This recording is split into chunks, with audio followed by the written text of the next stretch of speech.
تم یہ سوچ رہے ہو نا کہ میں اللہ سے اتنی دعا کرتا ہوں، اتنا صبر بھی کر رہا ہوں، لیکن اب تک میری دعائیں قبولیت سے محروم کیوں؟ آخر اللہ تعالیٰ کن کب فرماتا ہے؟ وہ کون سی ایسی کنفرم نشانیاں ہیں کہ میں جان سکوں کہ اللہ تعالیٰ میری دعاؤں پر راضی ہے؟ تو سنو، وہ مہربان رب تو تمہاری ان دعاؤں کو بھی نہیں بھولا جنہیں تم خود بھلا چکے ہو۔ پھر وہ سجدے میں آنسوں سے مانگی دعا کو قبولیت سے محروم کیوں رکھے گا؟ وہ رب تو تمہارے دل کی ان خواہشوں کو بھی جان لیتا ہے جو تمہارے لب پر بھی نہیں آتی۔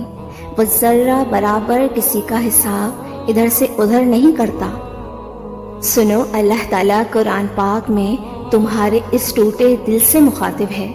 وہ کہتا ہے انہیں خوشخبری دو، ان پر ان کے رب کی طرف سے بڑی عنایات ہوں گی اور اس کی رحمت ان پر سایہ کرے گی۔ یاد رکھو، جس طرح ایک سورج آہستہ آہستہ چڑھتا ہے نا، اور اس کا سایہ آہستہ آہستہ سکڑتا ہے، بالکل اسی طرح تمہاری دعائیں بھی آہستہ آہستہ قبولیت کے بڑے ذریعے بنا رہی ہوتی ہیں اور غیر محسوس طریقے سے اسباب بنا رہی ہوتی ہیں جسے تم سمجھ ہی نہیں پاتے، لیکن اگر تم ذرا غور کرو تو یہ بات بآسانی سمجھ سکتے ہو۔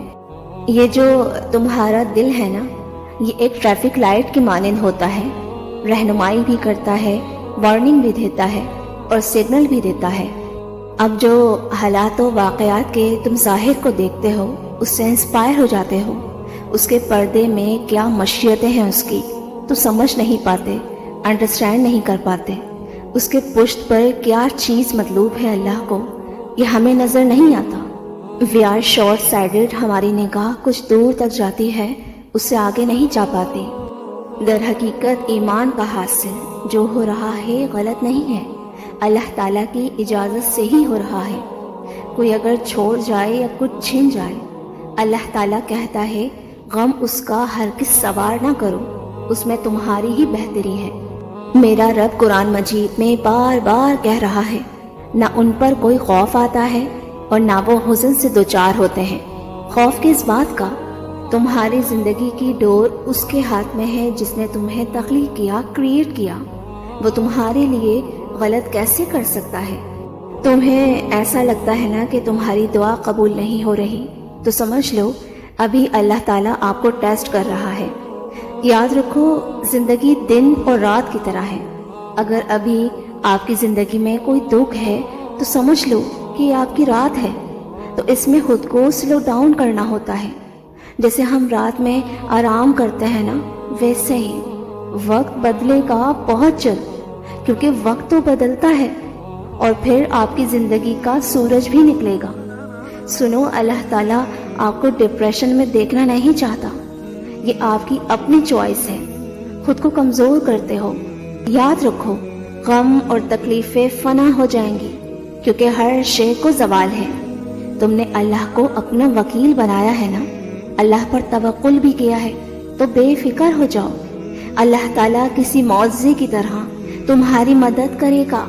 جب اللہ تعالیٰ کن کہتا ہے نا، تو ایک پل میں مقدر بدل جاتا ہے۔ اللہ تعالیٰ اتنا باکمال ہے نا کہ وہ اپنے کن سے تمہیں ایسا نوازے گا کہ تمہاری ساری آرزوئیں، دکھوں کا ڈھیر اور تمہارے غم خوشیوں میں بدل جائیں گے۔ تکلیفوں کا حصار ٹوٹ کر رحمتوں کے حصار میں بدل جائے گا اور مسکراہٹیں تمہاری زندگی کا حصہ بن جائیں گی۔ سنو، سفر اب ختم ہونے کو ہے، منزل تمہاری قریب ہے۔ مطمئن ہو جاؤ، ان قریب تمہارا رب آسمان سے تمہارے لیے حیران کن معجزے اتارنے والا ہے انشاءاللہ۔ اور میں نے آپ سب لوگوں کے کامنٹس کو پڑھا، اور جن لوگوں نے مجھ سے اپنی پریشانیوں کا ذکر کیا، اللہ تعالیٰ سے میری دل سے دعا ہے ان تمام لوگوں کے لیے کہ اللہ تعالیٰ ان کی زندگی سے تمام مشکلات کا ہمیشہ کے لیے خاتمہ کر دے اور ان کی مانگی دعا پر اپنا کن فرما۔ آمین۔